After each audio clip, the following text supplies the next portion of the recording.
Irvin Magic Johnson or a 21-year-old LeBron James to run your team for the next 10 to 15 years? Whoa, boy, Which route? God, that's a tough question, man. Oh, Who do you think has the better basketball IQ to run your team that you're picking with the number one pick? that's a hard one there. Again, if you don't want to answer, you don't have to. I just figured That's a hard one. I'd probably lean toward Magic because as a GM and a scout, I said he's got more. He went to college, and I think he was more NBA ready when he came in over LeBron, who came in out of high school. Yeah. Right. I mean, you can't argue with LeBron being the leading scorer of all time, but I look, I mean, I got into scouting and I got schooled by scouting. It's like the scouts now, they don't want a junior or a senior. They want a freshman or a sophomore. They think they got more upside. And sometimes they do. Is it about longevity? They think that freshman was I think they look in part at the longevity, but it's just weird how they look at a 21 and a 22-year-old as like, yeah, man, if you stay in school for 4 years, you ain't ready for the NBA. You're a dinosaur. Yeah, they don't want that. That's the mentality now. What you think about Caleb Wilson in North Carolina? Who is that? The young boy that they got in North Carolina, Caleb Wilson. The 6'9" guy? Yeah, what you think about his game? He could be a one and done. He could be a one and done. And the boy out there at BYU. I haven't seen him, but I heard he was the number one prospect. Hey, he must see TV. Well, I think the guy from Duke, Carlos Boozer's son. Yeah, but that boy at BYU is must see TV. Yeah, I heard the boy at BYU. 2 minutes ago, and North Carolina is up by 3, up 2. 2 minutes to go against Ohio State. Oh boy, I forgot that game was on. I had Tulane and Ole Miss on. Ole Miss on. Let me ask you guys a question.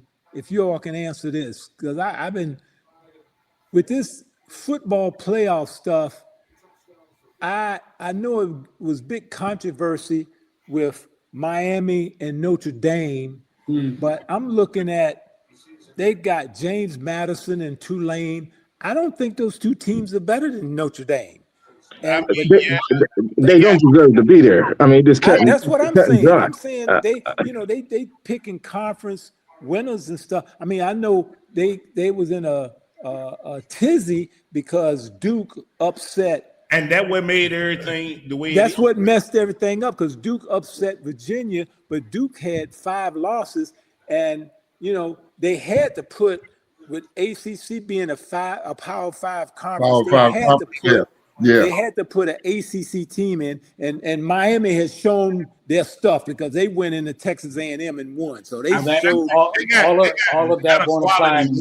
But it's like put the best. I don't think Tulane and James Madison, over these power. I know they're trying to be equal and stuff, but they wasn't better than Notre Dame. I'm sorry. Well, you can't do that. What they did. That was horrible what they did. When you take a James Madison, nothing against the school, was great. They won a few games. But they're not on that same level of a Notre Dame. I don't think so. You get a team like Tulane, I don't even know the score of the game. Well, they down, I think it's halftime, they down 17-3. See, that's a perfect example. They don't even need to be there. Where if you have a team like a Notre Dame there, and say another team that got beat. The one thing about Duke and watching them, Duke actually had a decent team. They lost games. They lost a lot of their games. It seemed like on stupidity. I hate to say it, turnovers, whatever. Yeah. But I would not put a James Madison in there. I wouldn't put. You won't see it again next year because they're changing it to the top 12. But because of that, what do you think about Notre Dame taking their ball and going home because of that? ruling. Well, that's being childish. I mean, I hate to say it. I mean, it's unfair to the players. they got a lot. They got a lot of criticism for not showing up. But I think Miami got in because you got to think about it. Like, even though they didn't have the year that they thought they was gonna have, Head to head. but their quality of wins and the opponents that they beat, I can say Miami does deserve to be there because Miami didn't Miami beat Notre Dame? Yeah, they beat them the first game of the year. Yeah, so I mean, you know, and then what? They who else they beat? They just came out here 40 minutes from where I'm at and beat Texas A&M. What they like 2-0 or almost 3-0 against the SEC this year. Who's that? Miami? Yeah, because they beat who else they beat? They beat another team from the SEC this year.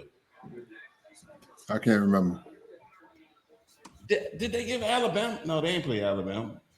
That was I think that was Florida State that beat Alabama. That was Florida State.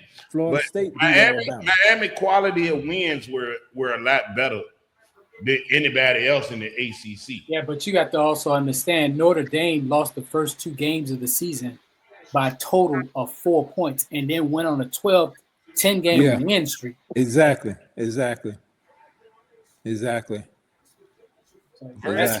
unfortunate that the kids for Notre Dame can't play in a bowl game, even though they only lost 2 games this year by 4 points, and they got nothing to show for it. Yeah, nothing to show for it. Yeah. Okay. All right, so gentlemen, anything else y'all got? Yeah, one last question. Let's go back to basketball. I want the Bird and Bob to answer this one. In my opinion, it's my humble opinion, is that the real GOAT of all time in basketball was Bill Russell. Bill Russell, on so many angles, and I want you guys to chime in on that. And Bob and Bird, I knew you guys remember this. Bill Russell is the only one that I saw block Wilt Chamberlain's dunk. Oh my God! Can I go first? You got hey Bob, remember that? Bird, remember that? Yeah, I remember. Yeah, I remember he blocked one of Wilt's dunks. I remember that when I was young. But I can't. He's got the most championships, but I can't put him as the GOAT. Can I go next? Yes.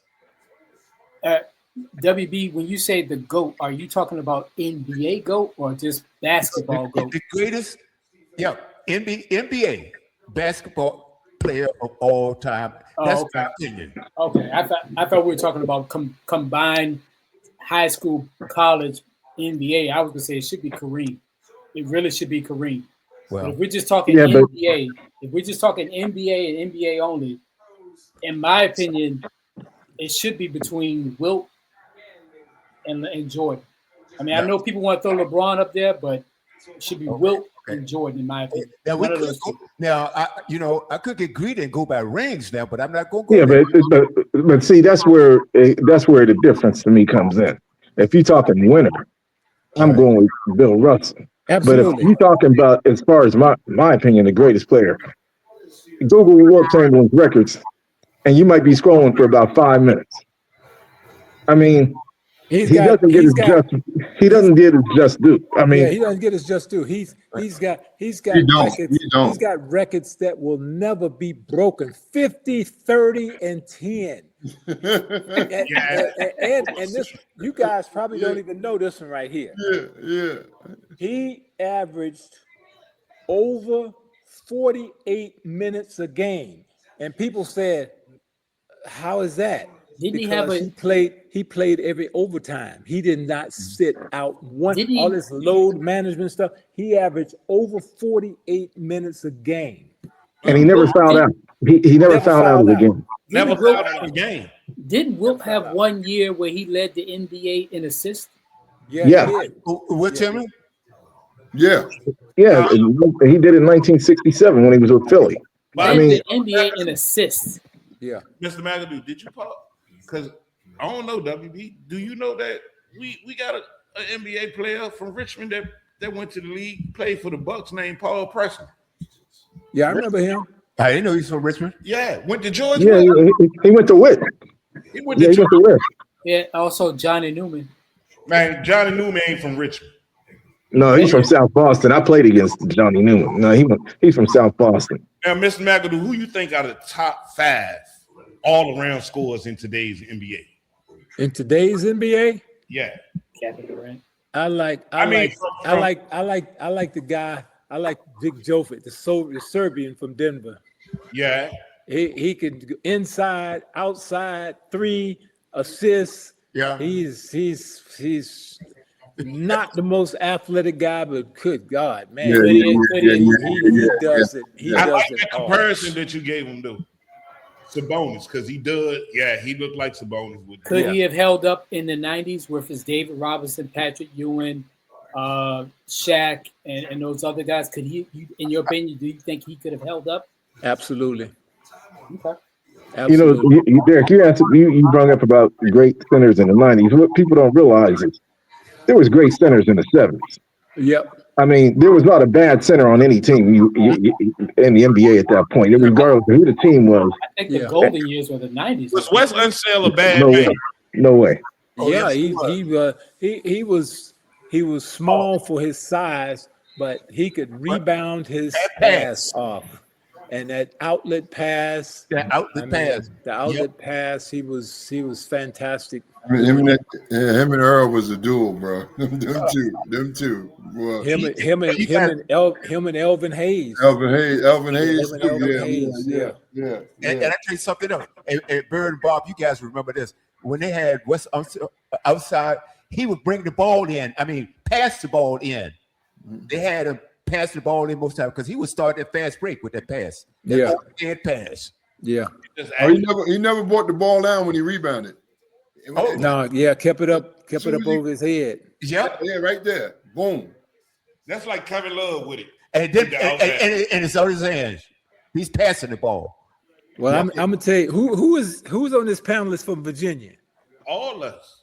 Oh, all of them? Hey, y'all better give Bobby Dandridge some love too. Bobby Dandridge. Bobby Dandridge. Let me tell you, who could not handle Bobby Dandridge? Julius Erving. Give Bobby G some help. He went to work. Give him some love. Yeah. Hey, went to Norfolk State. Yeah. Give him some Bobby love. Andrews and John Marshall Justice. Yeah. Yeah. Bobby Dandridge was one hell of a player. I tell you what, Kareem don't get to the final with Milwaukee without him. Somebody else. Exactly. Give Bobby some love, man. Exactly. Thank He you. played for Boston. Gerald Henderson. Oh, played for Boston, yeah. Yeah, played for Boston. I remember. He's from Richmond. Is that right? Yeah, he played at VCU. Yeah, he's from Okay. Richmond. Yeah, I remember him. He made that critical steal. He made that critical steal in our game in '84. It beat us. If we Yeah, James Worthy threw that bad pass. if we'd have won that game, we'd have been going back to LA up 2-0 on 2-0. Boston. Yeah, I remember that. 2-0. We went to overtime and lost. I can't If- lie. We got some ballers. We got some ballers here in Virginia. Yeah. Mr. McAdoo, if Ralph Sampson had not made that tip for Houston to knock you guys out knock the Lakers out of the playoffs, would LA have beaten that '86 Boston team? I think so. Matter of fact, I was in Philly when that happened. They didn't sign me back for the 5th year, and they went and got Maurice Lucas, and that's because when I was there from '81 to '85, we were in the championship for the 4 straight years, and that's when Houston, the Twin Towers, went into LA, and Ralph. I remember the play. Ralph made that tip, and they upset the Lakers in Los Angeles to go to the finals. Yeah, I was. I got a question. They talk about the kid now in San Antonio, Wembanyama, but Ralph Sampson, in my opinion, he don't get hurt. He don't hurt his knees. He don't hurt his back, hurt his knees. That's what we're seeing with Victor Wembanyama was really what Ralph Sampson was. Yeah. In my opinion, he just didn't get a chance to display it. Wembanyama he's got the 3-pointer that Ralph didn't have. A little better handle too. Yeah, he had a better handle and he can shoot the three. But other than that, Yeah. it's pretty much the same. You're right. I agree with you, Mark. Outside of the big man in Denver, who else is a bona fide good big man to you, Mr. Mcadoo, in the league? When you start thinking of bigs in the league, he's the only one that you can think of. Yeah, he's on an island. He's on an island by himself. Exactly, he's on an island by himself. Yeah. There's nobody. There's nobody. In today's game, yeah. We can't put Anthony Davis or Nah. Giannis in that thing. They more power forwards. Right. I agree. But let me ask you a question, Mr. McAdoo. When I believe you were coaching on that Heat squad when y'all played Dallas in the finals. What did you think of Dirk Nowitzki? People don't give him his props. I thought he was. Now he's a true 7-footer. Oh, How did he kill y'all like that? Yeah, you couldn't block his shot at all. He was gonna get that shot off on. Oh anybody. Dirk. Gangster. I mean, he made it his. Well, that year that they won the finals. Well, he beat everybody. He line in the fourth quarter of every series. Yeah. But you have to understand, Dallas beat not only the Lakers, the defending champions. They went through LeBron. They went through Kobe. They beat us. Yeah, they beat us that 1 year. They went through Durant, Harden, and Westbrook. They had the toughest probably championship ever. I mean, but I'm just saying because like if you look at that run, it always came down to the fourth quarter where Dirk stayed on the line in every series, even going into the finals. Fourth quarters was his, and he felt the way. I don't know why people would keep fouling him and put him on the line in the fourth quarter. Yeah, because he was a great free throw shooter. He made his money at the free throw line that year in them playoffs. Well, you know what I used to say when I first saw him? I said, "Man, this dude is a 7-foot Larry Bird." I mean, and he looked like he was shooting from out of bounds. I said, "Man, I ain't never seen a cat like this." I mean, yeah, he's the truth. Could you imagine if they decided to keep Steve Nash with him instead of giving up on that too soon? Yeah. What do you think? What do you guys think about Luka Doncic? He can shoot from long distance too. I think LA they got the same player. Luka is just another LeBron to me because a lesser athletic LeBron. The thing with Luka got to get in shape. I feel like they got. Well, he's in better shape now. He's in better shape now than he done learned being around LeBron. He came in better shape. Yeah. Conditioning. Yeah. Exactly. Yeah. Exactly. But they might be the only team in the West I can see unseating OKC. No. Have you seen San Antonio? San Antonio look good. Hey. Yeah, I seen them against my Knicks in the cup in the